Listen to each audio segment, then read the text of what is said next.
అవును ఆ 10 మంది మా పార్టీలో చేరినారు అని స్పష్టంగా చెప్పారు.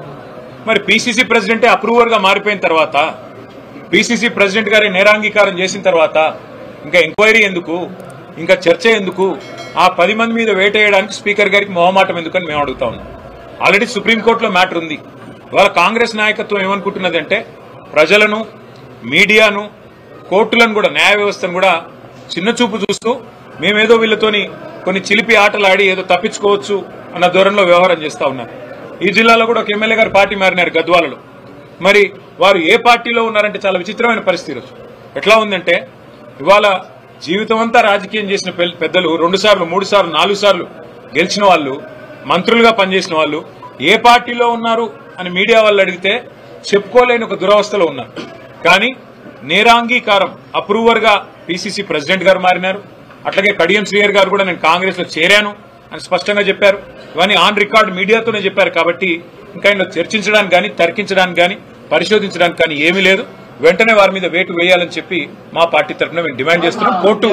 కోర్టు యొక్క ఆలోచనని గౌరవించాలని చెప్పి మేము విజ్ఞప్తి చేస్తున్నాం. మరి పిసిసి ప్రెసిడెంట్ ఆయన ఒక అర్రలో కూర్చుంటే మంచిది. అంటే పిసిసి ప్రెసిడెంట్ చెప్తున్నాడు కృష్ణమోహన్ రెడ్డి మా పార్టీలో ఉన్నాడని. మరి ఈయన నేను కాదంటున్నాడు.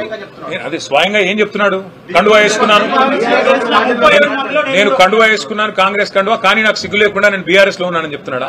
మరి బీఆర్ఎస్ లోనే ఉంటే బీఆర్ఎస్ పార్టీ ఆఫీస్కి ఎందుకు రావడం లేదు? బీఆర్ఎస్ లోనే ఉంటే బీఆర్ఎస్ శాసనసభా పక్షంతో ఎందుకు కూర్చోవడం లేదు? బీఆర్ఎస్ లోనే ఉంటే బీఆర్ఎస్ ప్రోగ్రాంలలో ఎందుకు పాల్గొనడం లేదు? అంటే ప్రజలను పిచ్చి వాళ్ళు అనుకొని, ప్రజలను వెర్రి వాళ్ళు అనుకొని, ఓటేసిన ప్రజల్ని వాళ్ళ విఘ్నతను అగౌరవపరచడం కాకపోతే ఇది ఏంటిది?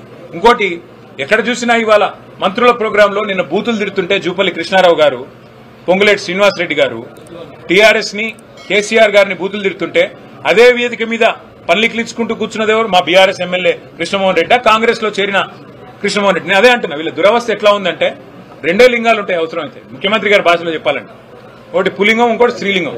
వీళ్ళు ఏ లింగమో చెప్పుకోలేని పరిస్థితులు ఉన్నారు ఇవాళ. కర్మ. కాబట్టి ఇట్లాంటి వాళ్ళని ఎన్నుకున్న ప్రజలు బాధపడే పరిస్థితి, ఇట్లాంటి వాళ్లకు ఓటేసి గెలిపించినందుకు కార్యకర్తలుగా మా కార్యకర్తలు బాధపడే పరిస్థితి. అయినప్పటికీ అత్యున్నత న్యాయస్థానం ఇప్పటికే చెప్పింది స్పీకర్ గారికి, మీరు వెంటనే నిర్ణయం తీసుకోవాలని. పిసిసి ప్రెసిడెంటే స్వయంగా చెప్పిన తర్వాత ఇంకా చర్చకు కానీ, ఇంకా ఏదో రకంగా తిమిని బమ్మించేసే కార్యక్రమానికి కానీ ఆస్కారం లేదు. పిసిసి ప్రెసిడెంట్ చెప్పిన దానికి కూడా మేము సుప్రీంకోర్టు ముందు పెడతాం. తప్పకుండా స్పీకర్ గారు ఏమైనా ఉల్టా పుల్టా చేస్తే తప్పకుండా మళ్ళీ సుప్రీంకోర్టుకు పోతాం. న్యాయం జరిగే వరకు పోరాటం చేస్తాం. Thank you.